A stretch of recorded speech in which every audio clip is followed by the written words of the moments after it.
Good morning, students. This is History 1th to New Kings and Kingdoms.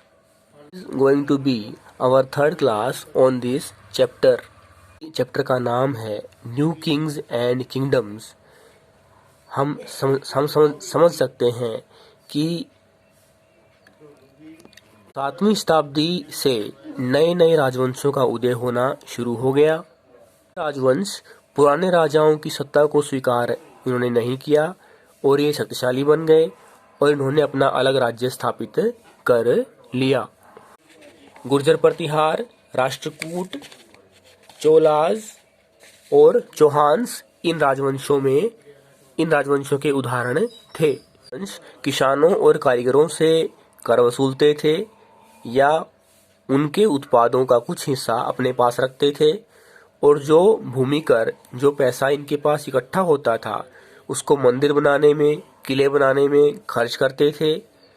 और ब्राह्मण जिन्होंने इनको स्वीकृति प्रदान की, इनको बड़ी बड़ी उपाधियां दी, बदले में इन राजाओं ने ब्राह्मणों को लैंड ग्रांट भी दिए। जो लोग इन नए राजवंशों में कर इकट्ठा करते थे वो प्रभावशाली व्यक्ति होते थे और अधिकतर वो लोग होते थे जो राजा के सगे संबंधी या नजदीकी होते थे। क्लास में हम पढ़ेंगे प्रशस्ति क्या होता है। प्रशस्ति होता है राजा की प्रशंसा में ब्राह्मणों के द्वारा तैयार किया गया कोई भी संदेश या message.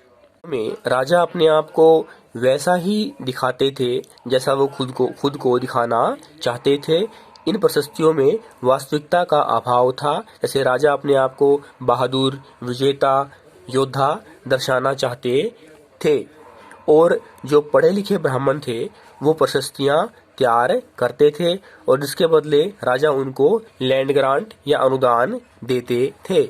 Often rewarded Brahmins by grants of lands. These were recorded on copper plates which were given to those who received the land.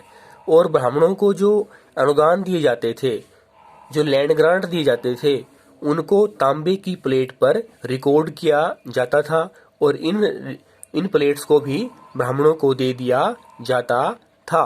9वीं शताब्दी में हमें कुछ और तरह के दस्तावेज मिलते हैं जो ये दर्शाते हैं कि प्रशस्ति के अलावा कुछ लोगों ने राजाओं की आलोचना भी की है।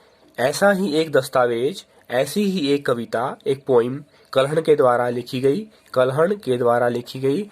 इस पोइम का नाम था, यह कविता कश्मीर के राजाओं के बारे में लिखी गई और कल्हण ने लिखी।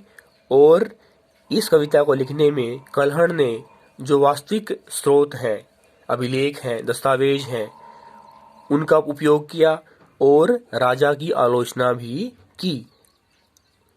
पहले ब्राह्मणों की तरह उन्होंने आंखें बंद करके राजाओं की प्रशंसा नहीं की। थैंक्स।